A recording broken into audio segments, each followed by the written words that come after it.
Hello everyone. आप सभी लोगों का मेडिकोलॉजी नर्सिंग सर्विसेज के यूट्यूब चैनल में स्वागत है। सो फ्रेंड्स, जैसा कि आप सभी को पता है, एनएचएम का एग्ज़ाम आपका होने वाला है। 7 फेब को ये आपका एग्ज़ाम हो जाएगा। तो उसी के देखते हुए हम आपके लिए क्लास कंडक्ट करवा रहे हैं।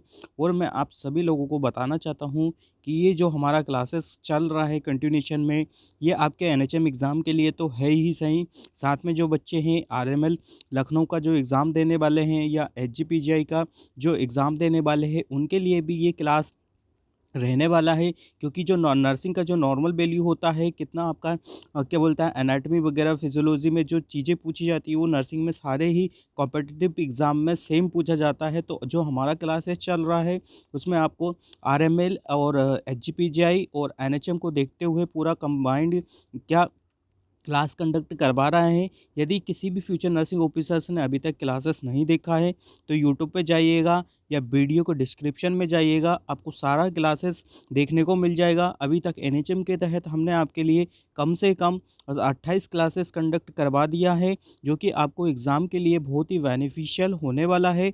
और आरएमएल और एचजीपीजीआई वाले बच्चे भी इस क्लास को देख सकते हैं, उनके लिए भी ये क्लास बहुत ही इम्पोर्टेंट होने वाला है। तो कल का जो हमारा क्लास था कुछ टेक्निकल एरर की वजह से बीच में ही पेंडिंग हो गया था। तो उसी के कंटिन्यूएशन में आज का हमारा क्लासेस कंटिन्यू रहने वाला है। यदि किसी भी फ्यूचर नर्सिंग ऑफिसर्स को मध्य प्रदेश एनएचएम के एग्ज़ाम पेपर चाहिए, free of cost exam paper चाहिए, तो वो मेडिकोलॉजी नर्सिंग सर्विसेज के यूट्यूब चैनल को क्या कर सकता है, यहाँ पे अपना नंबर एक लिखा हुआ है व्हाट्सएप ग्रुप का, वहाँ पे ज्वाइन हो जाना है। फिर आपको मैसेज कर देना है। देन आपको क्या होगा कि आपको एनएचएम एग्ज़ाम के पेपर सारे ही फ्री ऑफ कॉस्ट में देखने को मिल जाएंगे। तो बिना किसी टाइम डिले के हम हमारा क्लास स्टार्ट करते हैं। तो जो हमारा कल का क्लास था उसी की कंटिन्यूएशन में आज का हमारा क्लासेस चलने वाला है। तो कल का जो क्लासेस हमारा चल रहा था कुछ नर्व के रिगार्डिंग चल रहा था, ठीक है। नर्व के रिगार्डिंग कल का क्लास कंटिन्यूएशन में रह रहा था। तो आज हम बात करेंगे, कल हमने आपको ट्रोकुलर नर्व के बारे में कंप्लीट डिटेल में बता दिया था कि क्या होता है। आज हम बात करने वाले हैं ट्राइजेमिनल नर्व का, ठीक है। तो जो ट्राइजेमिनल नर्व होता है वो आपको 3 फेयर्स में प्रेजेंट होता है, ठीक है। कितने में होता है, तो वो 3 फेयर्स में प्रेजेंट होता है।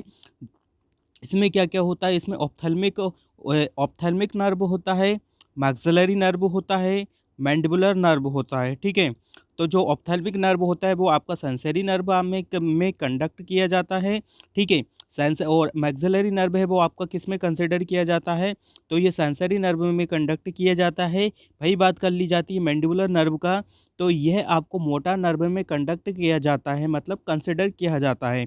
बात कर ली जाती है कहाँ से निकल के जाता है, तो ये पोन्स और मसल ऑफ द मास्टिकेशन से निकल के जाता है, ठीक है। और क्या काम करवाता है, तो मास्टिकेशन का ये काम करवाता है हमारी ह्यूमन बॉडी में, ठीक है। तो आई होप आपको समझ में आ गया होगा कि जो ट्राइजेमिनल नर्व होता है वो कहाँ कहाँ पे प्रेजेंट होता है। कभी कभी इसमें से क्वेश्चन बना के पूछ लिया जाता है कि बीच वन इज ऑफ जो ट्राइजेमिनल नर्व होती है उसमें से कौन सा पार्ट आपको आई को सप्लाई करता है, कौन सा मैक्सिलरी को सप्लाई करता है और कौन सा मैंडिबुलर को नर्व को आपका सप्लाई करता है। तो इस तरीके की इसमें से क्वेश्चन बना के पूछ लिए जाते हैं। तो आई होप आपको समझ में आ रहा होगा। मूव ऑन करते हैं हम नेक्स्ट नंबर का नर्व का कि इंपॉर्टेंट नर्व क्या रहने वाला है। तो एब्डुसेंट नर्व आपका रहने वाला है, ठीक है। कौन सा रहने वाला है, तो एब्डुसेंट आपका नर्व देखने को मिलेगा, ठीक है। मोटा नर्व है, ठीक है। ये भी एक मोटा नर्व प्रेजेंट होता है, आई में मसल में प्रेजेंट होता है और आई मूवमेंट के लिए हेल्प करता है, ठीक है। फेशियल नर्व है, आपको अच्छे से पता है, सेंसरी पार्ट होता है, टेस्ट बड के लिए यूज़ किया जाता है और सेंस ऑफ टेस्ट का यूज़ किया जाता है, ठीक है। वेस्टिबुलो कोक्लियर जो नर्व होता है आपका, वेस्टिबुलो कोक्लियर होता है जिसमें सेंसरी और सेंसरी होता है, ठीक है। वेस्टिबुलो होता है और कोक्लियर होता है, दो तरह का इसमें आपको नर्व देखने को प्रेजेंट होता है, ठीक है। Semi semi circular canal of the inner ear से होता है और ऑर्गन ऑफ द कोटी ईयर में देखने को मिलता है। तो सेरिबेरम तक होता है या सेरिबल कॉर्टेक्स में प्रेजेंट होता है, ठीक है। बॉडी बैलेंस के लिए यूज़ किया जाता है, सेंस ऑफ द हेयरिंग के लिए भी यूज़ किया जाता है। तो आई थिंक ये वाला पोर्शन भी हमारा कल कंप्लीट हो गया था। अब बात करते हैं हम नेक्स्ट का ग्लैसोफेरेंजियल नर्व का, ठीक है। किसका, ग्लैसोफेरेंजियल नर्व का। तो जो ग्लैसोफेरेंजियल नर्व होता है ये भी आपका 2 टाइप से ऑफ नर्व प्रेजेंट होता है। सेंसरी होता है वन पार्ट, और one part is a motor nerve होता है, ठीक है। इसमें क्या होता है, इसमें टंग, टॉन्सिल एंड फेरिंग्स का होता है। इसमें मेडुला ऑब्लंगेटा के लिए देखा जाता है, ठीक है। मिक्स्ड कॉर्टेक्स होता है, muscles of the tongue and the pharynx, ठीक है। बात कर ली जाती है यदि स्वेलिंग गेग एंड द रिफ्लेक्स में काम किया जाता है, किसमें किया जाता है, तो नाम से ही समझ में आना चाहिए कि ग्लोसोफेरेंजियल नर्व होता है जो कि स्वेलिंग, गेग एंड द रिफ्लेक्स में काम किया जाता है। स्वेलिंग एंड द गेग रिफ्लेक्स में ये भी वर्क किया जाता है। तो जो ग्लोसोफेरेंजियल नर्व होता है वो आपका स्वेलिंग वगैरह में हेल्प करवाने में इसका जो रोल रहता है वो यूज़ किया जाता है, ठीक है। बात कर ली जाती है हम नेक्स्ट इंपॉर्टेंट नर्व का कि क्या रहने वाला है, ठीक है। वेगस नर्व, ठीक है। जो वेगस नर्व होती है ये बॉडी में हर जगह प्रेजेंट पाई जाती है।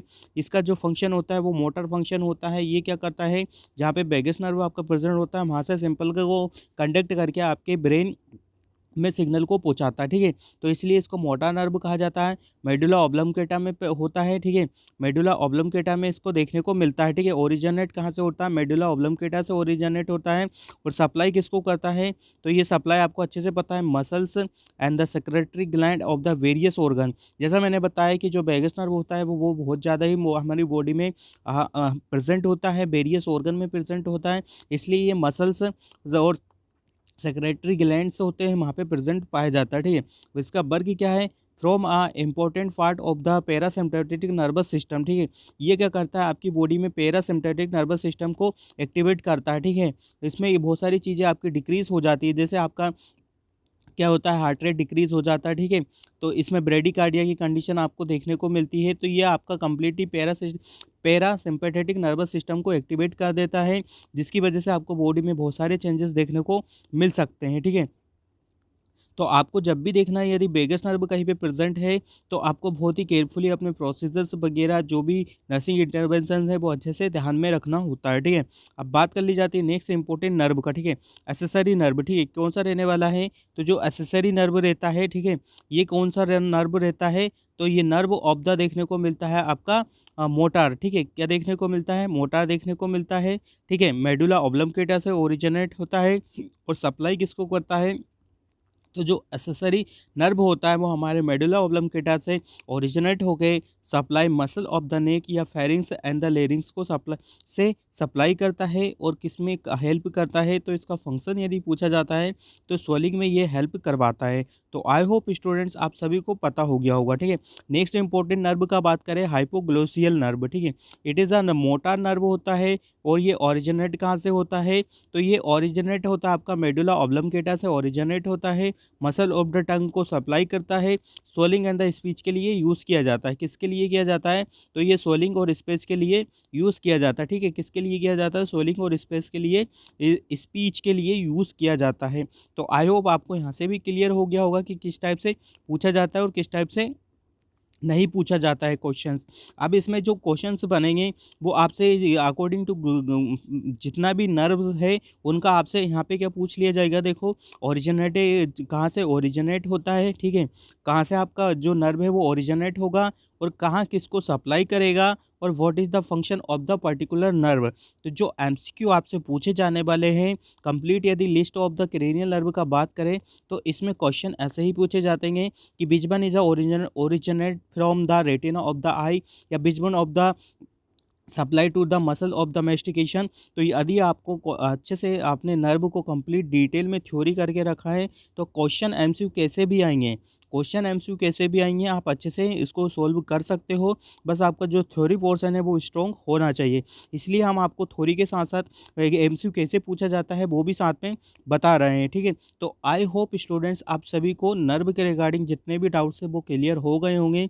एक ना एक क्वेश्चन हमेशा किसी भी एग्ज़ाम का बात कर ले, चाहे हम एनएचएम का बात कर ले, चाहे आरएमएल का बात कर ले, चाहे एचजीपीजीआई का बात कर ले, या नोरसेट का भी बात कर ले, तो इसके रिगार्डिंग एक ना एक क्वेश्चन आपको देखने को मिल ही जाता है, ठीक है। अब बात कर लेते हैं हम किसका, effect of the sympathetic and the parasympathetic stimulation on the various organ. तो जैसा मैंने बताया आपको कि हम बात करेंगे अब सिंपैथेटिक एंड पैरासिम्पैथिक कैसे आपकी बॉडी में वर्क करता है, ठीक है। बात करें हम ऑर्गन, ठीक है। ऑर्गन का बात करेंगे, यहाँ पे आपको सिंपैथिक स्टिमुलेशन दिखेगा और पैरासिम्पैथिक स्टिमुलेशन दिखेगा, ठीक है।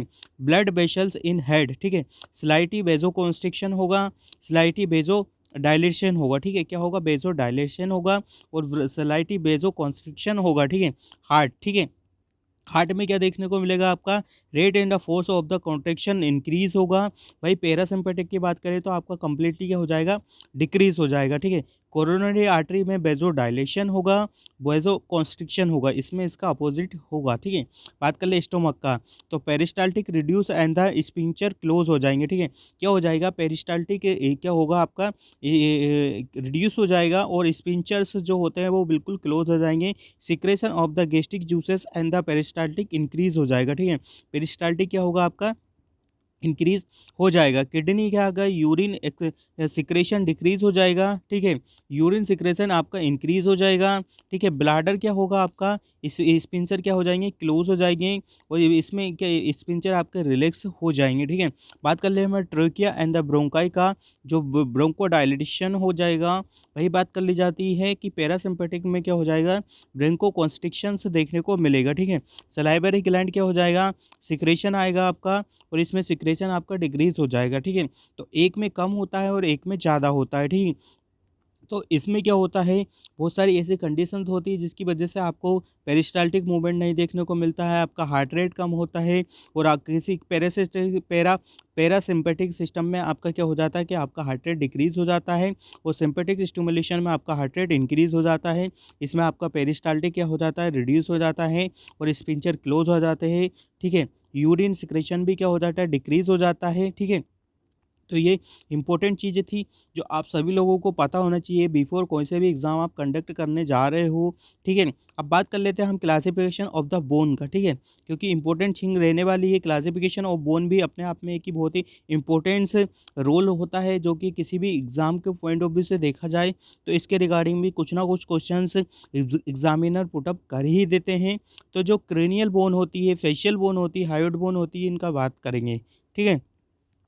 तो स्टूडेंट्स, सबसे पहले बात करते हैं हम क्रीनियल बोन। नंबर में पूछा जाता है तो आपको बता देना है कि 8 होता है, ठीक है। कितना होता है, 8 होता है। अब 8 कैसे होता है, फ्रंटल बोन होता है, पैराइटल बोन 2 होता है, टेम्पोरल बोन कितना होता है, 2 होता है, ठीक है। 1 is a occipital, 1 is a ethmoid bone और 1 इज़ अ सीसमोइड बोन, ठीक है।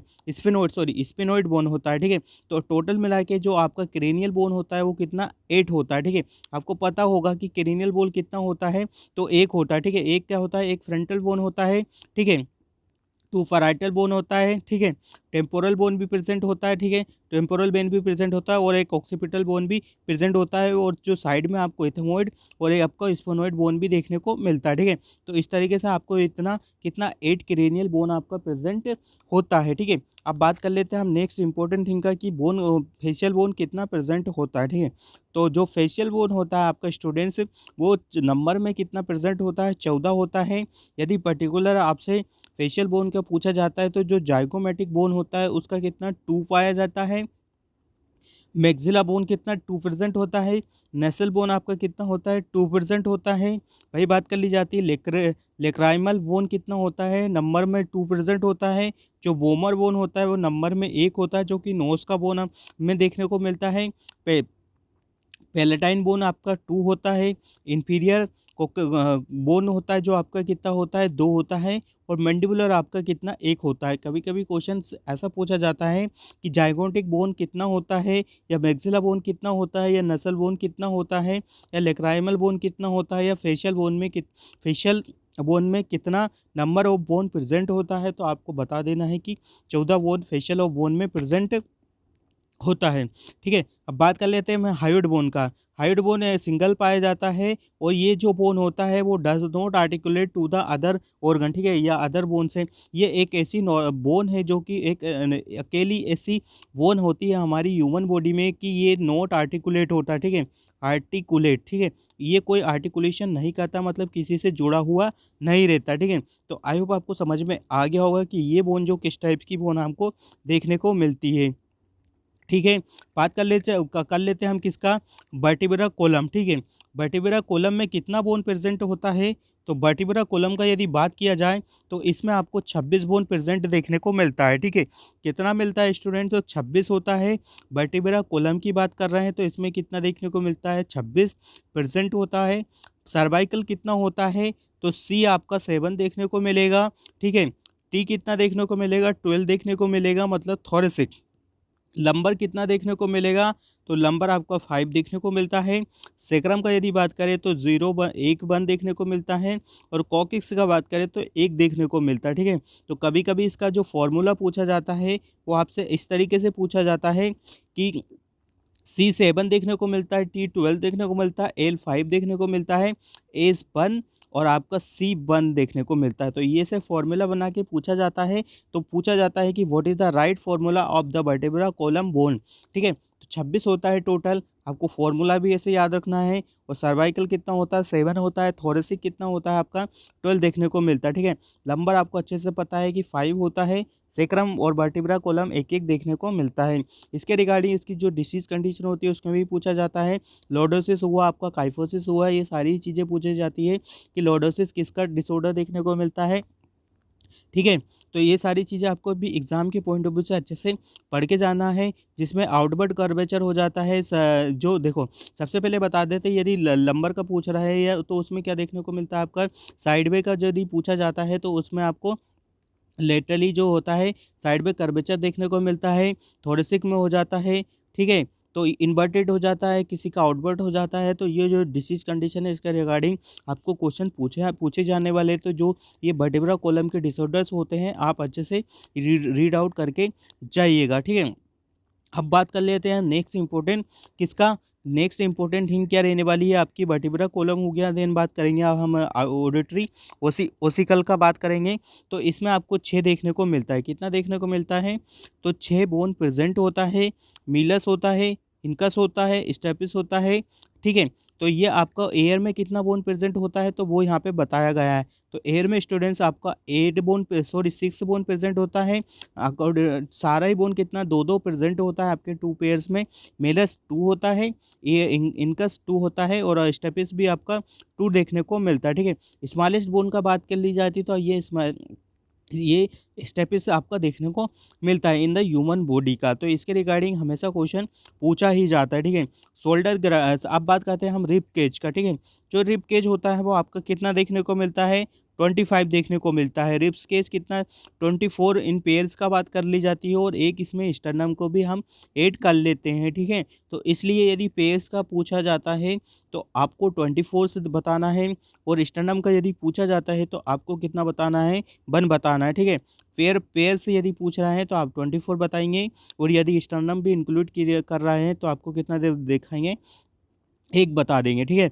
हमेशा ही आपको अच्छे से पता है कि हम जब सीपीआर देते हैं तो हमारा जो मोस्ट कॉमन कॉम्प्लिकेशन होता है सीपीआर के रिगार्डिंग वो क्या होता है, जो मोस्ट कॉमन कॉम्प्लिकेशन होता है, जैसे हम सीपीआर किसी भी पेशेंट को दे रहे हैं तो उसका कॉम्प्लिकेशन क्या देखने को मिलेगा, तो उसका हमेशा ही रिब फ्रैक्चर देखने को मिलता है, ठीक है।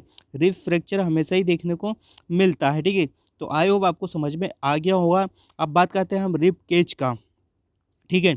ये तो आपका हो गया, क्या देखने को मिला आपका, अभी हमने बताया रिबकेज बता दिया, ठीक है। आपको अच्छे से पता है रिबकेज कितना देखने को मिलता है तो इस टाइप से आपको रिबकेज भी प्रेजेंट होता है। अब बात करेंगे हम शोल्डर ग्रेडल का, ठीक है।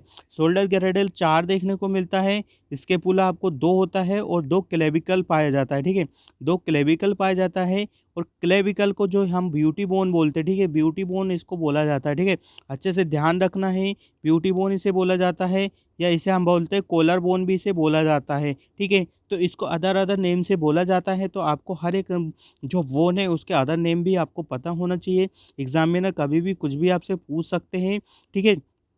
अब बात करते हैं हम किसका, अपर एक्सट्रीमिटीज़ का, ठीक है। अपर एक्सट्रीमिटीज़ में आपको कितना 60 बोन देखने को मिलता है, ठीक है। तो ये ध्यान देना है अपर एक्सट्रीमिटीज़ में कितना बोन इंक्लूड होता है, तो उसमें आपको 60 बोन देखने को मिलता है, ठीक है। ह्यूमरस में आपको कितना देखने को मिलेगा, 2 देखने को मिलेगा क्योंकि 2 पेयर्स में पाए जाते हैं। रेडियस में कितना देखने को मिलेगा, 2। अल्नाबी 2 देखने को मिलेगा। वही बात कर ली जाती है कार्पल, ठीक है। कार्पल होगा आपका 8 देखने को मिलेगा, मेटाकार्पल आपका 5 देखने को मिलेगा और जो आपकी फेलेंजिस है वो 14 देखने को मिलेगा। तो इस तरीके से करके वो आपको 5 8 दोनों फेस में पाए जाते हैं। तो आपको एक एक जो हैंड होता है उसमें 30 बोन प्रेजेंट होता है और अदर हैंड का बात करें तो उसमें भी 30 होता है। तो टोटल मिला के जो आपका यूँ अपर एक्सट्रीमिटीज़ का जो टोटल बोन हो जाता है वो कितना 60 बोन आपका प्रेजेंट हो जाता है, ठीक है। तो आई होप ये जो बेसिक बेसिक चीज़ें हैं, ये बेसिक बेसिक चीज़ें ही हमें सिलेक्शन के बहुत पास लेके जाती है। हर एक पॉइंट, हर एक ये जो चीज़ें आपकी थ्योरी के रूप में बता रही है वो अपने आप में एक एमसीक्यू है। ये चीज़ें यदि एमसीक्यू में पुट अप की जाती है तो भी आपसे एमसीक्यू सॉल्व करवा लिए जाते हैं। तो यदि आपका थ्योरी पोर्शन कंप्लीट होता है तो आप अपने एमसीक्यू को उसको बना के अपनी थ्योरी के बेसिस पे अच्छे से उसको स्ट्रॉन्ग करके और अपने आंसर सही पुट अप कर सकते हो। तो आपको अपना थ्योरी बहुत अच्छे से क्लियर करके जाना है और इस तरह की भी जो बेसिक बेसिक चीज़ें हैं वो एग्ज़ाम के लिए बहुत ही इंपॉर्टेंट होती है। आपको ये चीज़ें पता होना चाहिए, ठीक है। बात करते हैं हम पेल्विक ग्रैडल का, ठीक है। पेल्विक ग्रैडल आपको पता है कितना होता है, 2 होता है, ठीक है। इनोमिनेट बोन कितना होता है, 2 होती है, ठीक है। बात कर ली जाती है कि पेल्विक ग्रैडल में इनोमिनेटेड बोन कितना पाया जाता है, तो 2 पाया जाता है, ठीक है। कितना पाया जाता है, इस बुक के अकॉर्डिंग इसमें लिखा हुआ है 2 पाया जाता है, ठीक है। लोअर एक्सट्रीमिटीज़ में कितना होता है, तो लोअर एक्सट्रीमिटीज़ में भी आपका कितना देखने को मिलता है, इसमें 60 दिखा रहा है, ठीक है। इसमें कितना दिखा रहा है, तो लोअर एक्सट्रीमिटीज़ में आपका 60 दिखा रहा है। फीमर में कितना 2 देखने को मिलता है, टिबिया आपका 2, फिबुला 2, पेटेला 2, ठीक है। टार्सल आपका 14 देखने को मिलता है और इसमें मेटाकार्पल और मेटाटार्सल में इसमें 10 दिखा रहा है और इसमें फेलिंजेस भी आपका कितना 28 दिखा रहा है, ठीक है। तो इसमें आई थिंक आपको 2 कितना देखने को मिलता है, 64 होता है। आई थिंक इसमें जो लोअर एक्सट्रीमिटीज़ में आपका 64 देखने को मिलता है। जो इसमें मेटाकार्पल दे और मेटाटार्सल देखने को मिलती है वो 7 या कुछ ऐसे अराउंड में देखने को मिलती है। तो इसके रिगार्डिंग जो डाउट्स है वो आपका मैं बाद में क्लियर कर दूँगा। बट जो इसमें लोअर एक्सट्रीमिटीज़ में आई थिंक 64 या 60 के अराउंड आपको जो बोन्स प्रेज़ेंट होती है वो देखने को मिलती है। ठीक है। अब बात कर लेते हैं नेक्स्ट इंपॉर्टेंट थिंग का कि extra ocular muscles of the eye में आपकी कहाँ-कहाँ प्रेज़ेंट होती है, ठीक है? क्या-क्या प्रेज़ेंट होता है, ठीक है? सुपीरियर रेक्टलिस की बात करें तो ये रोटेट आईबॉल को अपवर्ड करती है, ठीक है? किसको रोटेट करती है? यदि आपसे पर्टिकुलरली पूछा जाता है, कभी-कभी पूछ लिया जाता है तो आपको पता होना चाहिए कि क्या देखने को मिलता है, ठीक है? एक्स्ट्रा रोटेट आई अपवर्ड करता है और कौन सा नर्व सप्लाई करता है, तो थर्ड क्रेनियल नर्व आपको सप्लाई करता है। इन्फीरियर सेक्टस की यदि बात कर ली जाती है तो ये rotate of the eyeball downward करता है, ठीक है। क्या करता है, रोटेट ऑफ द आईबॉल को क्या करता है, डाउनवर्ड करता है और थर्ड क्रेनियल नर्व इसको सप्लाई करती है, ठीक है। अब बात कर ली जाती है किसका, सुपीरियर ऑब्लिक ओकुलाई का, तो ये रोटेट करती है आपकी डाउनवर्ड एंड आउटवर्ड को और ये फोर्थ क्रेनियल नर्व आपको सप्लाई करती है आई को, ठीक है। आई को बात करें क्योंकि इंपॉर्टेंट चीज़ें ये पूछी ही जाती है। इंफीरियर ऑब्लिक की बात करें तो ये रोटेट करता है आईबॉल को अपवर्ड एंड डाउनवर्ड। क्या करता है, रोटेट करता है आपके आईबॉल को अपवर्ड करता है एंड द डाउनवर्ड आइज को रोटेट करता है। और ये कौन सा नर्व आपको सप्लाई करता है, तो ये भी आपको थर्ड क्रेनियल नर्व आपका सप्लाई करता है, ठीक है। मीडियल रेक्टस का बात करें तो रोटेट करता है आपकी आईबॉल को इनवर्ट, ठीक है। क्या करता है, इनवर्ट करता है और ये भी कौन सा प्रेजेंट होता है, थर्ड क्रेनियल नर्व आपका प्रेजेंट होता है, ठीक है। लेटरल लेक्टालिस का रेक्टस का बात करें तो ये रोटेट करता है आउटवर्ड, ठीक है। और सिक्स क्रेनियल नर्व आपका ये इसमें सप्लाई करता है, ठीक है। तो इंपॉर्टेंट चीज़ें है, क्वेश्चन इसमें से कैसे भी बना के पूछे जा सकते हैं कि सुपीरियर आपका कौन सी क्या वर्क करता है आपकी आई में, तो आपको पता होना चाहिए कि रोटेट करता है। या बात कर ले इन्फीरियर ऑब्लिक की कि क्या आपकी आई में क्या काम करता है, तो ये भी आपको पता होना चाहिए कि अपवर्ड एंड डाउनवर्ड का काम करता है और कौन सा नर्व सप्लाई करता है, ये भी इंपॉर्टेंट चीज़ें होने वाली है, ठीक है। अब बात करेंगे हम कि next important very very important thing का कि average volume of the fluid secreted in the gastro intestinal tract, ठीक है। यहाँ पे पूछा गया है कि हम बात करेंगे अब average volume of the fluid secreted in the gastrointestinal tract में, ठीक है। यहाँ पे नेम लिखा हुआ है, amount that is secreted daily, ठीक है। सलाइवा जो आपका होता है वो डेली कितना आपका सीक्रेट होता है।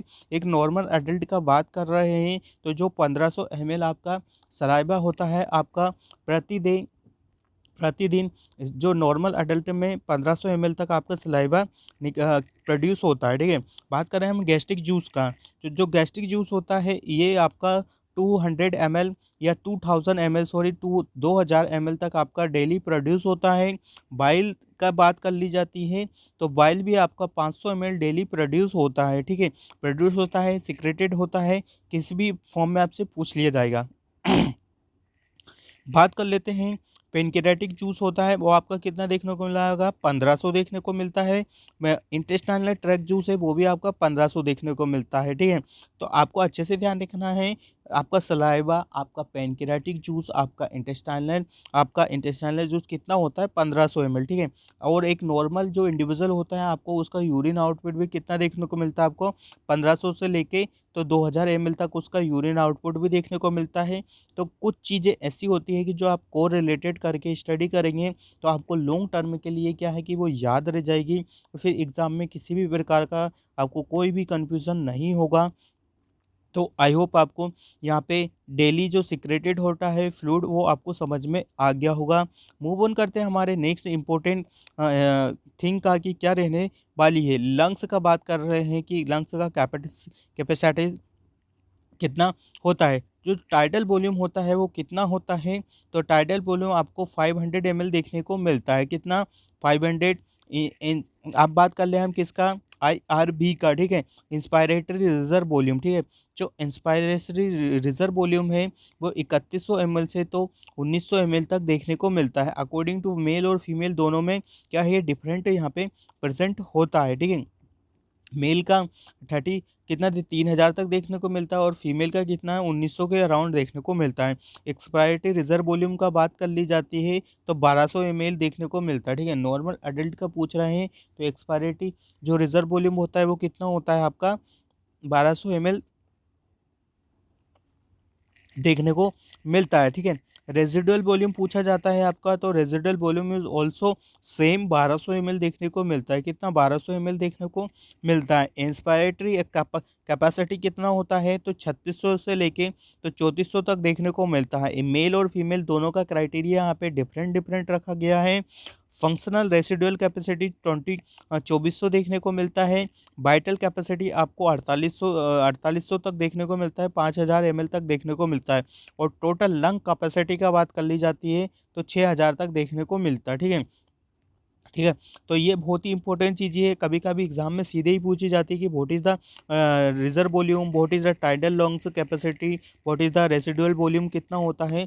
तो ये सारी जो इंपॉर्टेंट चीज़ें मैंने आपको बताई है ये सारे भी एग्ज़ाम के पॉइंट ऑफ व्यू से बात कर ली जाती है। चाहे आपका एग्ज़ाम एनएचएम हो या आपका एग्ज़ाम आरएमएल की तरह से 6th ग्रेड का एग्ज़ाम हो या एम्स का एग्ज़ाम हो आपका या एचजीपीजीआई का भी एग्ज़ाम होगा, तो जो ये वैल्यू है ये सभी नर्सिंग प्रोफेशन में सारी वैल्यू सेम होती है, किसी भी एग्ज़ाम में आपसे पूछी जा सकती है। तो ये जो क्लास हमारा चल रहा है वो आपके सारे ही कॉम्पिटिटिव एग्ज़ाम के लिए बहुत ही बेनिफिशियल साबित होने वाला है, ठीक है, बेनिफिशियल साबित होने वाला है, ठीक है। तो ज़्यादा से ज़्यादा बच्चों को क्लास का लिंक शेयर कर देना है और सारे बच्चों को मेडिकोलॉजी नर्सिंग सर्विसेज के यूट्यूब चैनल के बारे में बताना है और जोड़ देना है। ज़्यादा से ज़्यादा वीडियो को क्या करना है, शेयर कर देना, जिससे सभी बच्चों को जो भी एग्ज़ाम देने जा रहे हैं, वो कोई सा भी एग्ज़ाम देने जा रहे हैं तो उनके लिए बेनिफिशियल साबित होने वाला है, ठीक है। अब बात करेंगे हम नॉर्मल आर्टीरियल ब्लड गेज का, ठीक है, किसका, नॉर्मल आर्टीरियल ब्लड गेज का बात करेंगे। तो जो इसका पीएच रहता है, पीएच कितना रहता है 7.35 से लेके तो 7.45 देखने को मिलता है, ठीक है। यदि आपका जो पीएच है वो 35 से बिलो आ जाता है, मतलब कम आ जाता है, तो ये क्या होता है, एसिडिक कंडीशन में आ जाता है, ठीक है। और यदि बात कर ली जाती है 4.5 से आपका इंक्रीज हो जाता है, 4.5 से क्या हो जाता है, इंक्रीज हो जाता है, तो that called is the alkalosis, ठीक है, उसको एल्कोलोसिस ही कहा जाता है। और यदि 35 से कम है तो एसिडिक कंडीशन में आ जाता है, ठीक है। तो ये इंपॉर्टेंट चीज़ है, आपको पता होना चाहिए रेस्पिरेटरी के रिगार्डिंग एसिडोसिस और alkalosis, metabolic acidosis, respiratory acidosis, इनकी वजह से एक ना एक क्वेश्चन आपको हमेशा पूछा जाता है एग्ज़ाम में कि कंपनसेट आपका होता है, नॉन कंपनसेट होता है, ठीक है, फुली कंपनसेट होता है, पार्शली कंपनसेट होता है। तो ये चीज़ें भी आपको एग्ज़ाम में बहुत अच्छे से रीड आउट करके जाना है, क्योंकि रेस्पिरेटरी एसिडोसिस और एल्कोलोसिस के रिगार्डिंग आपको 3 टू 4 क्वेश्चन किसी भी एग्ज़ाम में देखने को मिल सकते हैं। तो ये बहुत बड़ा वेटेज होता है किसी भी एग्ज़ाम का बात कर ली जाती है। अब बात कर लेते हैं पीओ2, ठीक है। जो पीओ2 होता है वो कितना देखने को मिलता है आपका 80 से लेके तो 100 mmOPHg देखने को मिलता है। पीसीओ2 जो होता है वो आपको 35 से लेके तो 45 तक देखने को मिलता है। और एससीओ3 होता है वो 20 से लेकर 27 देखने को मिलता है, ठीक है। यदि बात कर ली जाती है आपका पीसीओ2 जो होता है वो आपके रेस्पिरेटरी कंडीशन को डिटेक्ट करता है, उसको इंडिकेट करता है। और आपका एससीओ3 होता है जो बाइकार्बोनेट होता है वो आपको मेटाबॉलिक कंडीशन को वो इंडिकेट करता है, ठीक है। इन दोनों में वेरिएशन होता है, तभी आप बता सकते हो कि कौन-सा रेस्पिरेटरी है और कौन-सा मेटाबॉलिक डिसऑर्डर है, ठीक है। तो ये बहुत ही इंपॉर्टेंट चीज़ें हैं, आपको पता होना चाहिए। और अच्छे से इसका नॉर्मल वैल्यू पता होगा, तो आप क्या है कि जो क्वेश्चन आ रहा है वो अच्छे से डील कर सकते हो और अच्छे से समझ सकते हो कि किसमें कौन-सा कंडीशन अप्लाई होगा, तो इसका आंसर आपको क्या निकल के आ सकता है, ठीक है। तो अब बात करते हैं हम ब्लड क्लॉटिंग फैक्टर का, ठीक है। इंपॉर्टेंट चीज़ें रहने वाली है। ब्लड क्लॉटिंग फैक्टर बहुत ही इंपॉर्टेंट है, अच्छे से रीड आउट करिएगा, ठीक है। जो फर्स्ट ब्लड क्लॉटिंग फैक्टर है आपको अच्छे से पता होगा कि प्रेजेंट कितने होते हैं यहाँ पे ब्लड क्लॉटिंग फैक्टर। आपको अच्छे से पता हो गया होगा कि इसमें जो मिसिंग होता है वो एक 6 नंबर का क्या होता है, ब्लड क्लॉटिंग फैक्टर क्या होता है, मिसिंग होता है, ठीक है। 6 नंबर वाला मिसिंग होता है, ठीक है। कितना होता है, मिसिंग होता है, ठीक है। प्रेजेंट टोटली होता है कितना देखने को मिलता है, तो there is a no blood clotting factor 6 जैसा इसमें दिखा रहा है, ठीक है।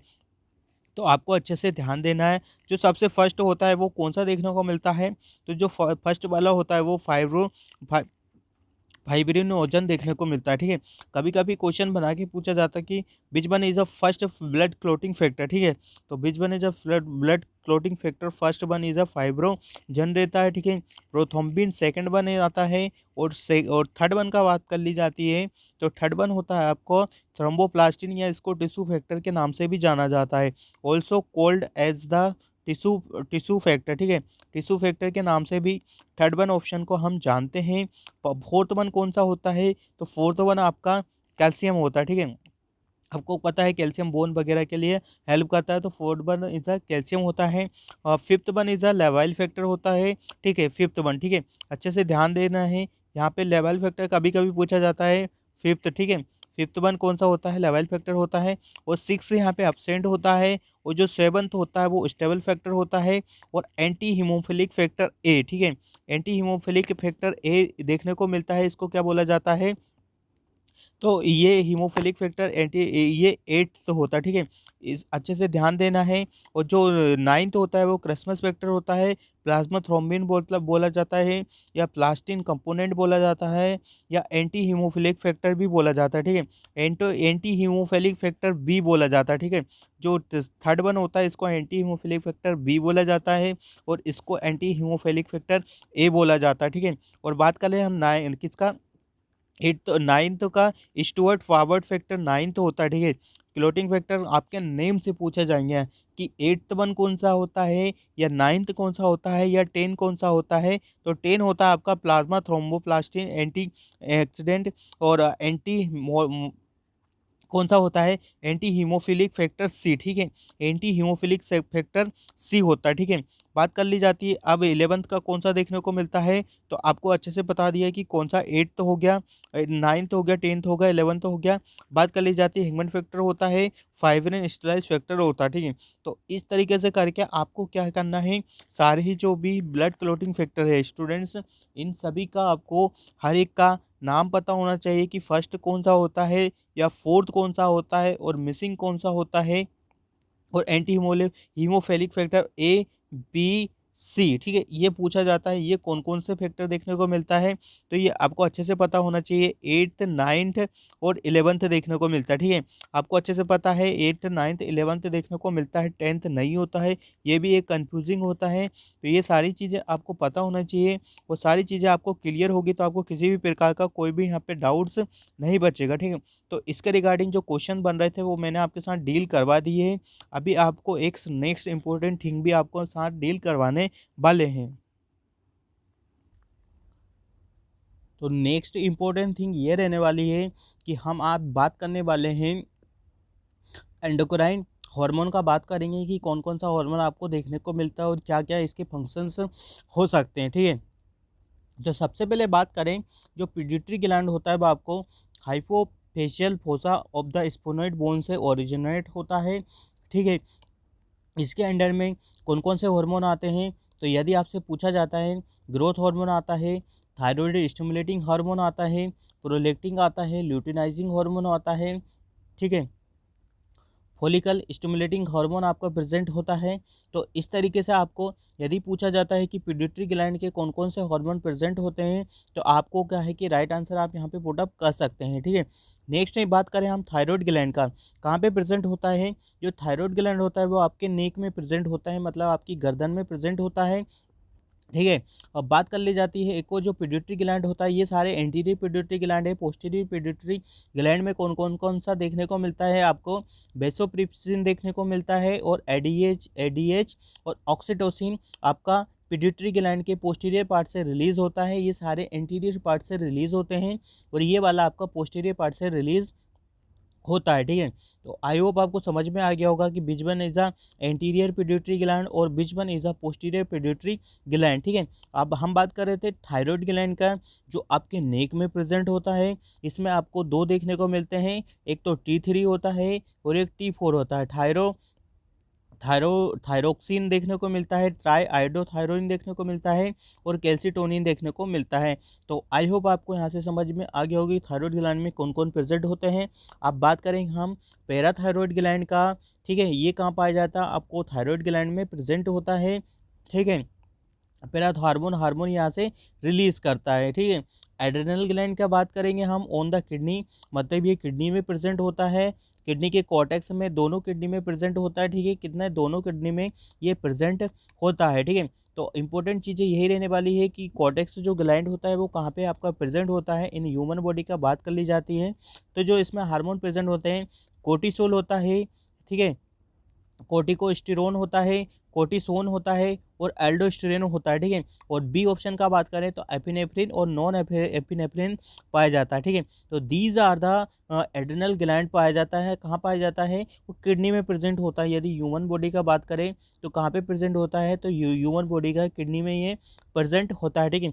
बात कर ली जाती है अब नेक्स्ट इंपॉर्टेंट थिंग का, पेनक्रियास, ठीक है, epigastric and the left hypochondriac region में प्रेजेंट होता है। इनका जो प्रेजेंट होता है, कहाँ पे प्रेजेंट होता है, ये चीज़ें भी आपको बहुत अच्छे से पता होना चाहिए, ठीक है। क्या क्या करवाता है, तो ये इंसुलिन ग्लूकागोन और स्टोमेटोसिन के लिए क्या करता है, ये रिस्पॉन्सिबल होता है, ठीक है। बात करें हम टेस्टिस का, तो ये टेस्टोस्टेरोन को में प्रेजेंट होता है, ठीक है। ओवरी का बात करें, इन द फीमेल पेल्विक का बात करें तो oestrogen and the progesterone hormone को क्या करता है, ये रिलीज करता है। पीनियल ग्लैंड का यदि बात करें तो ग्लैंड क्या है, बिहाइंड द स्टर्नम प्रेजेंट होता है, ठीक है। और ये मेलाटोनिन का काम करता है, ये हार्मोन को रिलीज करता है, ठीक है। मेलाटोनिन हार्मोन को आपको रिलीज करता है, जो कि आपकी बॉडी टोन को क्या करता है, ये बॉडी टोन बनाने में बहुत हेल्प करता है, ठीक है। बात कर ले हम थाइमस ग्लैंड का, जो बिहाइंड द स्टर्नम होता है, थाइमोक्सिन ये रिलीज करता है, ठीक है। कौन सा करता है, तो ये आपको थाइमोक्सिन का काम करता है, ये थाइमोक्सिन को रिलीज करता है, ठीक है। तो आई होप आपको समझ में आ गया होगा कि किस टाइप से हार्मोन होता है और कहाँ कहाँ ये प्रेजेंट होता है। तो जो रिगार्डिंग था वो चीज़ें मैंने वहाँ पे क्लियर कर दी थी। अब हम बात करेंगे हमारे गोल्डन पॉइंट्स का, क्योंकि एग्ज़ाम को देखते हुए हम सारी चीज़ें आपको अभी ही कंडक्ट करवा देते हैं, ठीक है। एग्ज़ाम का यदि बात कर ली जाती है कि जो गोल्डन पॉइंट्स है वो आपके क्या क्या देखने को मिलेंगे, तो पंचायती जो राज होता है वो 3 देखने को मिलता है, ठीक है। इसमें आपको क्या क्या देखने को मिलता है, पंचायती राज एक तो जो होता है विलेज लेवल पे होता है, एक ब्लॉक लेवल पे होता है, और जो थर्ड वन होता है वो आपका डिस्ट्रिक्ट लेवल पे होता है। ब्लॉक लेवल पे आपको पता है कि इसमें कितने गाँव कंडक्ट किए जाते हैं, तो इसमें 100 विलेजेस कंडक्ट किए जाते हैं। ब्लॉक लेवल पर आपको अच्छे से पता है, इसमें आपका सरपंच वगैरह देखने को मिलता है और इसमें सचिव वगैरह देखने को मिलता है, जिला पंचायत, और ये डिस्ट्रिक्ट लेवल पे आपको देखने को मिलता है, ठीक है। अब बात कर लेते हैं नेक्स्ट कि WHO वर्ल्ड हेल्थ ऑर्गेनाइजेशन आपका कब यहाँ पे देखने को मिला था, ठीक है। तो वर्ल्ड हेल्थ ऑर्गेनाइजेशन आपका कब देखने को मिला था आपको, तो ये 22 जुलाई 1946 में देखने को मिला था, ठीक है। कब देखने को मिला था, 1946 में देखने को मिला था। बट आई थिंक मेरे हिसाब से ये 1948 है, इसके लिए राइट वन आंसर देखने को मिलता है। कब कब यहाँ पे ऐसा होता है कि जो वर्ल्ड हेल्थ ऑर्गेनाइजेशन होता है वो आपका लॉन्च कब होता है और इस्टेब्लिशमेंट कब होता है, तो ये सारी चीज़ें आपको अच्छे से रीड आउट करके जाना है, ठीक है। फास्टिंग ब्लड शुगर कितना होता है, कि जो फास्टिंग ब्लड शुगर होता है वो आपका 70 से लेके तो 110 देखने को मिलता है। कितना देखने को मिलता है, 170 से लेके तो 110 mg डेसीलीटर में देखने को मिलता है। डायबिटिक मेलाइटस का यदि बात कर ली जाती है तो 126, ठीक है, 126 से ज़्यादा बड़ा हुआ है तो किस में कंसिडर किया जाता है, तो डायबिटिक मेलाइटस में कंसिडर किया जाता है, ठीक है। एजुटीमिया क्या होता है, तो एजुटीमिया आपको अच्छे से पता है कि increase nitrogenous based product in blood, ठीक है। Increase nitrogenous based product in blood में जो होता है उसको हम क्या बोलते हैं, एजुटेमिया बोला जाता है, ठीक है। क्या बोला जाता है, तो उसको एजुटेमिया बोला जाता है। फेलोपियन ट्यूब और ऑल्सो नोन एज द सेल्फेंज, ठीक है, सेल्फिंज बोला जाता है। कभी कभी एक जो आता है हमेशा क्वेश्चन, सेल्फिंजाइटिस, तो सेल्फिंजाइटिस का मतलब होता है कि इन्फ्लामेशन, ठीक है। क्या होता है, inflammation in the fallopian tube, ठीक है। तो हम इसको अदर नेम में इसको सेल्फिंज बोला जाता है, ठीक है। इसका जो लेंथ होता है आपको अच्छे से पता होना चाहिए कि इसका लेंथ क्या होता है, ठीक है। 9 to 10 कि इसका जो लेंथ होता है 8 to 10 सेंटीमीटर देखने को मिलता है, ठीक है। कितना देखने को मिलता है, 8 to 10 सेंटीमीटर आपको देखने को मिलता है। ओविडक्ट किसे बोला जाता है, तो यूटेराइन ट्यूबल को ओविडक्ट भी कहा जाता है, ठीक है। अदर नेम आपको हर एक ऑर्गन के अच्छे से रीड आउट करना है कि ओविडक्ट किसे बोला जाता है। Inflammation of the fallopian tube किसे बोला जाता है, जैसा अभी बताया कि सेल्फिंजाइटिस को हम inflammation of the fallopian tube बोलते हैं, ठीक है। क्या बोलते हैं, inflammation of the fallopian tube is called as the salpingitis बोला जाता है। देन बात कर ले हम removal of the fallopian tube, ठीक है। यदि आप फेलोपियन ट्यूब को रिमूव कर रहे हो तो इसको सेल्फिंजेक्टमी बोला जाता है, ठीक है। ओस्टोमी, ठीक है। टॉमी जो जिसमें लगा होता है, एक्टोमी जो, तो उसका मतलब होता है, एक्टोमी का मतलब होता है removal of the particular organ, किसी भी ऑर्गन के जो पीछे आपको एक्टोमी लगता है तो डेट मीन्स कॉल की वो हम उस ऑर्गन को हम कंप्लीटली क्या कर रहे हैं, रिमूव कर रहे हैं, ठीक है। बात करेंगे हम नेक्स्ट का कि length of the fallopian tube कितना होता है, तो जैसा मैंने बताया कि 10 सेंटीमीटर होता है। और यदि इंच का बात करें आपसे, तो इंच आप अच्छे से 4 सेंटीमीटर का इंच आपको देखने को मिलता है, ठीक है। बात करें हम नेक्स्ट इंपॉर्टेंट गोल्डन पॉइंट का कि एंटीमोबा हिस्टोलिका कोर्स क्या करता है, तो एम्बियोसिस की ये कोर्स करता है, ठीक है। अच्छे से ध्यान देना है, ये इंपॉर्टेंट चीज़ें होती हैं, आपको एग्जाम के पॉइंट ऑफ व्यू से पता होना चाहिए। चाहे आप कोई सा भी एग्जाम देने जा रहे हो, एनएचएम देने जा रहे हो, आरएमएल देने जा रहे हो, एचजीपीजीआई देने जा रहे हो, कोई सा भी एग्जाम आप नर्सिंग का दे रहे हो, तो ये नॉर्मल चीज़ें हैं, ये सारे एग्जाम में सेम टू सेम पूछी जाती है। बस क्या है कि क्वेश्चन का लैंग्वेज आपसे चेंज कर दिया जाता है, ठीक है।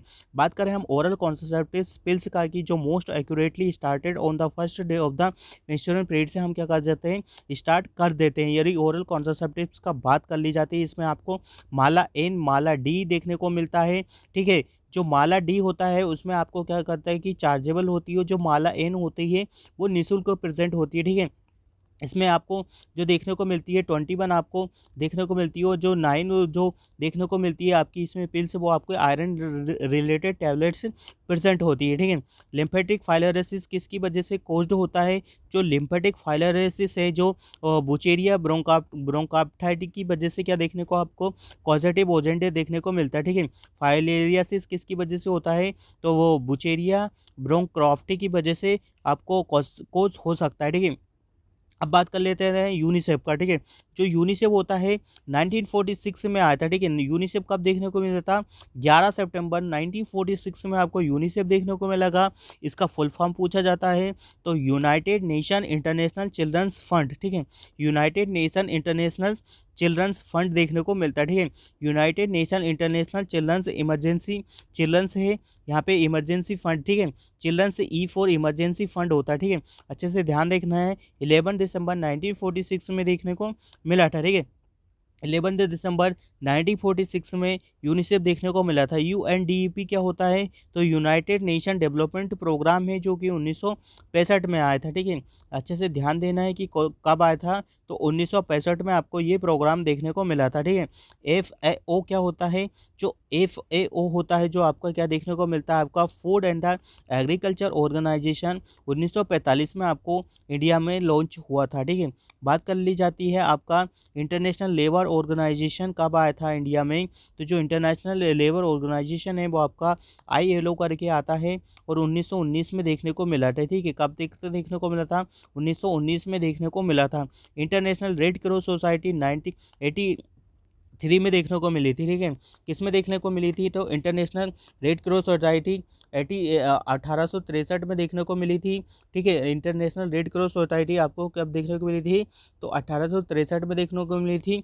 बट ये डाउटफुल है, यहाँ पे मे भी हो सकता है कि कुछ प्रॉब्लम हो, बट ये डाउटफुल रहने वाला है। इसके रिगार्डिंग मैं आपको बाद में डिटेल में डिस्कशन कर दूंगा, या कमेंट बॉक्स में इसका कमेंट करके बता दूंगा कि इसके लिए राइट बना आंसर क्या देखने को मिलेगा। ठीक है, 30 जनवरी आपका एंटी लेप्रेसी डे के रूप में मनाया जाता है। ठीक है, जो 30 जनवरी होता है वो आपको एंटी लेप्रेसी डे के रूप में सेलिब्रेट किया जाता है। ठीक है, 4 फरवरी आपको अच्छे से पता है कि वर्ल्ड कैंसर डे के रूप में सेलिब्रेट किया जाता है। यदि आपसे थीम का पूछे तो क्लोज द केयर गैप आपके लिए थीम रहने वाला है। ठीक है, क्लोज द केयर गैप। ठीक है, जो हमारे 2022 और 2023 का जो थीम है वो क्या रहने वाला है कि 2022 और 2023 का जो थीम है वो आपको क्लोज द केयर गैप रहने वाला है। तो जितने भी डेज है, ठीक है, चाहे आप कोई सा भी डेज का बात करो, चाहे आप एंटी लेप्रेसी डे का बात करें या वर्ल्ड कैंसर डे का बात करें, तो आपको क्या करना है कि जितने भी ईयर से हुए हैं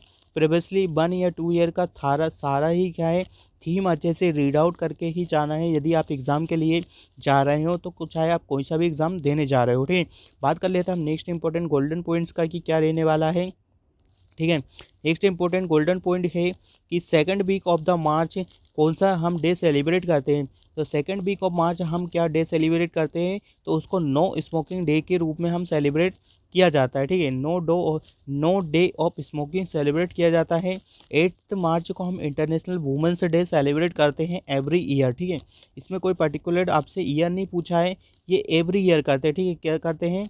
तो एवरी ईयर हम इंटरनेशनल वुमेंस डे सेलिब्रेट करते हैं। ठीक है, तो ये पता होना चाहिए। ठीक है, पेयर्ड ऑर्गन होता है आपका ओवरी। ठीक है, क्या होता है? पेयर ऑर्गन होता है जिसमें आपको फर्टिलाइजेशन वगैरह वो देखने को मिलता है। ठीक है, जायगोट वगैरह फॉर्म होता है आपके ओवरी में। ठीक है, अब बात कर लेते हैं नेक्स्ट इंपॉर्टेंट गोल्डन पॉइंट्स का कि क्या रहने वाला है।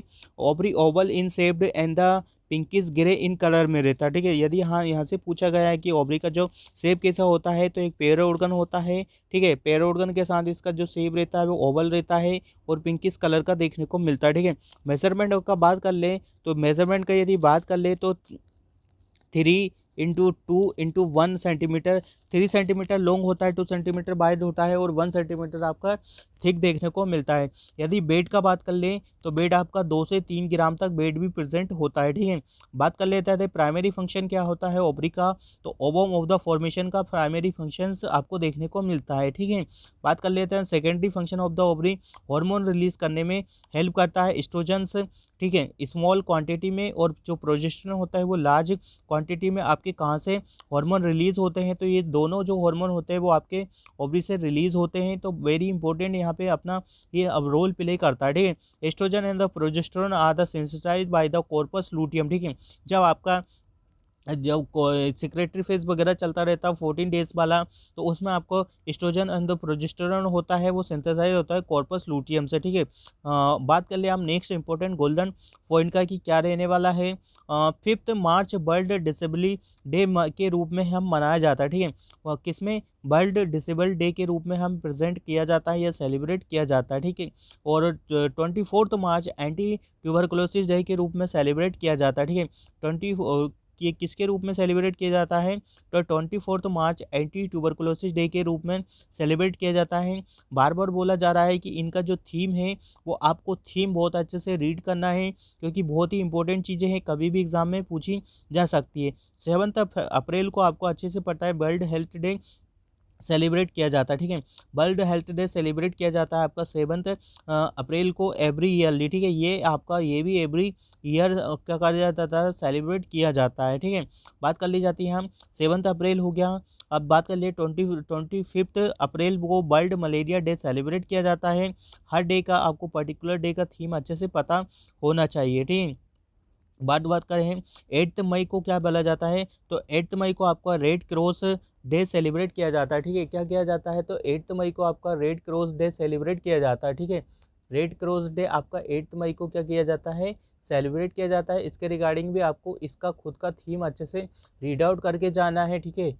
क्या करके जाना है, रीड आउट करके आपका थीम जाना है। किसी भी ईयर का थीम अच्छे से आपको पता होना चाहिए, ठीक है। चाहे आप वर्ल्ड हेल्थ डे का थीम पूछ रहे हो, चाहे किसी का भी पूछ रहे हो, तो इसको क्या करना चाहिए, आपको रीड आउट करके जाना चाहिए, ठीक है। क्या जाना चाहिए, रीड आउट करके जाना चाहिए।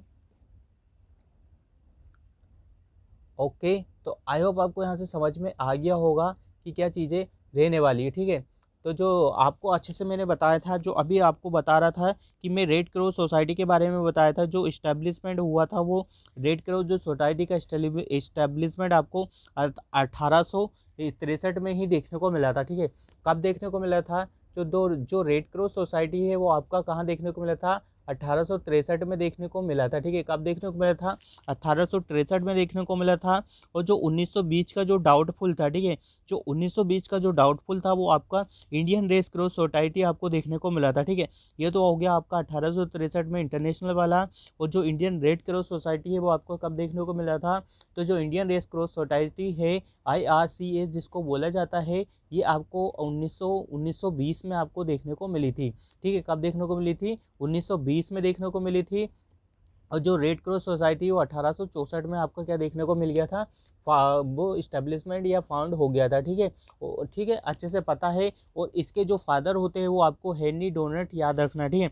अच्छे से याद रखना है, जो रेड क्रॉस सोसाइटी के फादर है वो क्या है, हेनरी, ठीक है। अच्छे से याद रखना है, क्या देखने को मिल रहा है, एक मिनट अच्छे आपको बता देते हैं, क्योंकि आपको किसी भी प्रकार का किसी भी तरह का कोई कन्फ्यूजन एग्जाम में लेके नहीं जाना, ठीक है।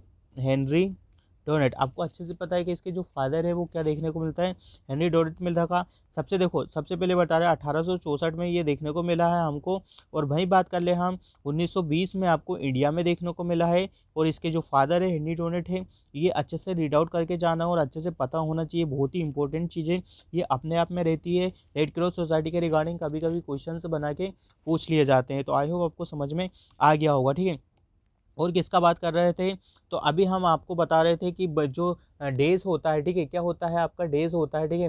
डेज के अकॉर्डिंग आपको क्या करना है कि सारी थीम पढ़ के जाना है, ठीक है। पढ़ के जाना है मतलब कि जितना भी थीम है आपका वो अच्छे से रीड आउट करके जाएंगे, तो आपको किसी भी प्रकार का कोई प्रॉब्लम आने वाले NHM एग्ज़ाम हुआ, चाहे HGPGI एग्ज़ाम हुआ, ये आपको किसी भी तरीके की कोई भी प्रॉब्लम नहीं होगी और कोई तरीका की कन्फ्यूजन आपको देखने को नहीं मिलेगा, ठीक है। तो अब बात कर लेते हैं हम किसका, अभी हम बात करेंगे किसका, कि इसका थीम क्या होता है, ठीक है। वर्ल्ड हेल्थ डे का आपको थीम अच्छे से पता होना चाहिए। 2022 या 2021 किसी भी तरीके का आपको थीम अच्छे से पता होना चाहिए। तो जो 2022 का भी आपको 2022 का 7 अप्रैल को देखने को मिला था, जो इसका थीम होता है वो आपका अवर प्लानेट और अवर हेल्थ देखने को मिलता है, ठीक है। कितना देखने को मिलता है, तो जो इसका जो वर्ल्ड हेल्थ डे का थीम होता है वो क्या होता है, देखो जो वर्ल्ड हेल्थ का थीम होता है वो आपको क्या देखने को मिलता है, आवर प्लानेट, ठीक है। Our planet in the our health, ठीक है। Our planet in the our health इसका थीम रहने वाला है, ठीक है। तो ये 2021 का बात कर ली जाती है, यदि 2021 का आपसे पूछा जाता है, ठीक है, 2021 का यदि आपसे थीम पूछा जाता है तो वो भी आपको बता देना है, ठीक है। 2021 का जो थीम होता है वो क्या रहता है, तो 2021 का थीम है वो क्या रहने वाला है, बिल्ड अ फेरियर, ठीक है। क्या रहने वाला है, बिल्ड, ठीक है, बिल्ड आ, ठीक है, क्या रहने वाला है, बिल्ड आ फेयरर, ठीक है, हेल्थ देयर वर्ल्ड, ठीक है। तो ये इसका थीम रहने वाला है, ठीक है। तो आपको सारे ही डेज का थीम अच्छे से पता होना चाहिए, ठीक है। सारे डेज का अच्छे से थीम पता होगा तो आपको किसी भी प्रकार का कोई तरह का कोई कन्फ्यूज़न क्रिएट नहीं होगा, ठीक है। तो यहाँ पे मैंने आपको 8th day red cross society के बारे में बता दिया कि इसका कब आता है, कब देखने को मिला, वो कि इसके फादर क्या है, फादर कौन से है, इंडिया का कौन सा है 1920। और 31 मई को हम टबोको डे यूज़ किया जाता है, ठीक है। क्या किया जाता है, तो जो 35 मस्ट है, ठीक है, 31, ठीक है, 31 को हम क्या कहते हैं, जो 31 मई को हम क्या कहते हैं, टबोको डे यूज़ किया जाता है, ठीक है। टबोको डे हम क्या कहते हैं, यूज़ किया जाता है, ठीक है। टबोको डे को हम सेलिब्रेट करते हैं, ठीक है। 31 मई को हम क्या कहते हैं, टबोको डे को यूज़ किया जाता है और उसको सेलिब्रेट करते हैं। इसका भी आपको थीम अच्छे से पता होना चाहिए, ठीक है। थीम पता होगा तो एग्ज़ाम में यदि क्वेश्चन बनता है तो आप अच्छे से इसको बता सकते हो, ठीक है। और 5 जून को आपको अच्छे से पता है कि वर्ल्ड एनवायरमेंटल डे सेलिब्रेट किया जाता है, ठीक है। क्या किया जाता है, तो जो 5 जून होता है, ठीक है, 5 जून को आप क्या किया जाता है, वर्ल्ड एनवायरमेंटल डे क्या किया जाता है, सेलिब्रेट किया जाता है, ठीक है। विश्व पर्यावरण दिवस आपको अच्छे से पता है कि इसको सेलिब्रेट किया जाता है, ठीक है। कब से सेलिब्रेट किया जाता है, तो 1973 से हम इसको सेलिब्रेट कर रहे हैं, ठीक है। कब से, 1973 से हम इसको क्या कर रहे हैं, सेलिब्रेट कर रहे हैं, ठीक है। तो ये चीज़ें आपको पता होना चाहिए कि कब से सेलिब्रेट कर रहे हैं, तो ये हम 1973 से इसको सेलिब्रेट कर रहे हैं, ठीक है। और कभी-कभी इसका थीम आपसे पूछा जाता है, जैसा मैं आपको बताता हूँ कि सारे ही जो भी डेज़ हैं सबका थीम आपको पता होना चाहिए, ठीक है। तो जो इसका थीम होता है 2022 में ओनली वन अर्थ रहने वाला है, ठीक है। जो 2022 में इसका जो थीम था ओनली वन अर्थ, ठीक है, ओनली वन अर्थ इसका जो थीम रहने वाला है, ठीक है। तो आपको थीम अच्छे से रीड आउट करके जाना है, सारे ही एग्जाम का बात कर रहे हैं तो जो थीम है वो आपको अच्छे से पता होना चाहिए, ठीक है। 4 जून को world blood donor day celebrate किया जाता है, ठीक है। वर्ल्ड ब्लड डोनर डे हम फो फो 14 जून को हम सेलिब्रेट किया जाता है, ठीक है। 14 जून को हम क्या करते हैं, सेलिब्रेट करते हैं। तो आई होप जो भी डेज के रिगार्डिंग जो आपसे क्वेश्चंस कंडक्ट करवा रहे हैं वो आपको सब समझ में आ गए होंगे, ठीक है। अब बात करते हैं हम कि जो आज का हमारा क्लासेस था, वो आज का हमारा क्लासेस यदि आप सभी लोगों को पसंद आया होगा तो क्या करिएगा, चैनल को सब्सक्राइब कर दीजिएगा, बेल आइकन के नीचे जाइएगा, वीडियो के रेड बटन को क्लिक क्लिक कर दीजिएगा। और यदि आपको बाकी में क्लासेस इंपॉर्टेंट लग रहा है तो आपके दोस्तों के साथ शेयर करिएगा, जितने भी व्हाट्सअप ग्रुप है, चैनल है, सभी दूर क्या कर दीजिएगा, शेयर कर दीजिएगा। क्योंकि जो जो क्लासेस है हमारा वो आपको RML HGPGI, और यह बात कर लें हम मध्य प्रदेश NHM के रिगार्डिंग जो एग्ज़ाम होने वाला है उसके रिगार्डिंग भी रहने वाला है।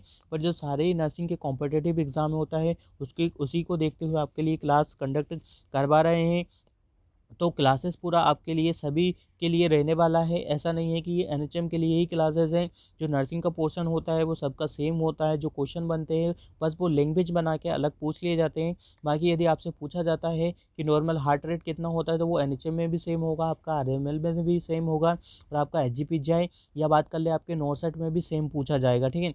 तो इसमें कोई भी डाउट नहीं है, सारे डिफरेंट नहीं होते हैं, सेम ही होते हैं। बस जो क्वेश्चन का लेवल रहता है और क्वेश्चन बनाने का तरीका रहता है बस वो डिफरेंट होता है। तो जो क्लासेस हमारा है वो सारे ही नर्सिंग ऑफिसर्स के लिए, सारे कॉम्पिटिटिव एग्ज़ाम के लिए रहने वाला है, ठीक है। तो वीडियो को ज़्यादा से ज़्यादा बच्चों को शेयर करना है, ठीक है। क्या करना है, ज़्यादा से ज़्यादा बच्चों को वीडियो को शेयर करना है। और NHM के किसी को पेपर चाहिए तो वो भी फ्री ऑफ कॉस्ट आपको मेडिकोलॉजी नर्सिंग सर्विसेज के द्वारा मिल जाएंगे। तो आई होप आपको सारी जानकारी मिल गई होगी। अब NHM जो एग्ज़ाम होने वाला है उसके रिगार्डिंग किसी को भी प्रकार का कोई डाउट नहीं बता है। अब आपके पास ओनली वन डे है, तो जितना भी स्टडी किया है वो अच्छे से करना है, पैनिक नहीं होना है। फिर इसके बाद है कि आपको आराम से रिलैक्स रहना है। फर्स्ट डे आपको ज़्यादा स्टडी नहीं करना है, पैनिक नहीं होना है, सिचुएशन क्रिएट नहीं करना है, ठीक है। तो मिलते हैं एक न्यू क्लास में न्यू अपडेट के साथ, जब तक आप बने रहिएगा। आगे का जो हमारा क्लासेस कंटिन्यूशन में चलेगा, जैसे ही NHM एग्ज़ाम हो जाएगा तो हम HGPGI और RML के लिए क्लास कंडक्ट करवाना स्टार्ट कर देंगे। नॉर्सेट के लिए भी कुछ MCQ प्रिपेयर किए हैं, उसके लिए भी क्लास आपका पुटअप किया जाता है। तो मेडिकोलॉजी नर्सिंग सर्विसेज के द्वारा आपको सारा ही क्लासेस देखने को मिल जाएगा। तो मिलते हैं एक न्यू क्लास में न्यू अपडेट के साथ, जब तक आप बने रहिएगा मेडिकोलॉजी नर्सिंग सर्विसेज के यूट्यूब चैनल को। जय हिंद, जय भारत। और मेडिकोलॉजी नर्सिंग सर्विसेज का व्हाट्सएप ग्रुप है, उसका लिंक डिस्क्रिप्शन में, वहाँ पे आप ज्वाइन हो जाइएगा। वहाँ पे आपको किसी भी वैकेंसी का PDF मिल जाता है, ठीक है। तो वो आपके लिए बेनिफिशियल होने वाला है। Thank you so much. जय हिंद, जय भारत।